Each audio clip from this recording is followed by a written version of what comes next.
Hi friends, வாங்க இன்றைக்கி முருங்கைக்கீரை சூப் எப்படி செய்யலாம்னு பார்க்கலாம். இதுக்கு தேவையான பொருட்கள்: முருங்கைக்கீரை, 3 பல் பூண்டு, கொஞ்சம் வெங்காயம் எடுத்திருக்கேன், 1 ஸ்பூன் மிளகு, 1 ஸ்பூன் சீரகம், 2 தக்காளி எடுத்திருக்கேங்க.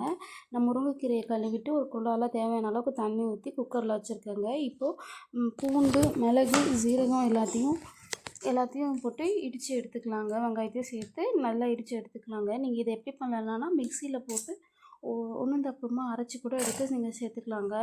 அது கொஞ்சம் நல்லா தான் இருக்கும். எனக்கு இப்படி பிடிக்குங்க, அதனால் நான் இடித்து எடுத்து செய்ய போகிறேங்க. நல்லா இடிச்சிட்டு அந்த குக்கரில் வச்சுருக்க அந்த பொருளோடையே மிக்ஸ் பண்ணிவிடுவாங்க. மிக்ஸ் பண்ணிவிட்டு எடுத்து வச்சுருக்க தக்காளியை நான் கட் பண்ணி அதோட சேர்த்துக்கணுங்க. நான் வந்து குக்கரில் தான் செய்ய போகிறேங்கிறதுனால பெருசாக போட்டுட்டேங்க.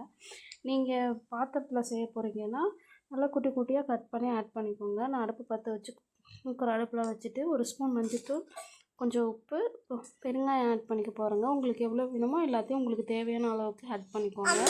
ஆட் பண்ணிவிட்டு நல்லா ஒரு கரண்டி வச்சு எல்லாத்தையும் நல்லா மிக்ஸ் பண்ணுற அளவுக்கு நல்லா கிண்டி விட்டுட்டு மூடி போட்டு வேக வச்சு ஒரு 4 விசில் விட்டு எடுத்துக்கோங்க.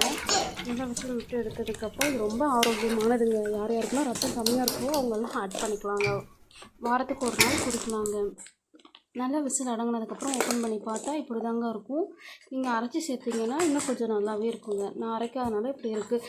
நான் மேஷர் வச்சுருக்கேன். மேஷரை வச்சு நல்லா கிண்டி எடுத்துக்க போகிறேங்க. நல்லா மசிக்க வச்சு அடுப்பை வச்சு நல்ல ஒரு கொதி வர அளவுக்கு விட்டுக்கோங்க. நான் உடனே குடிக்கணுன்றதுக்காக லைட்டான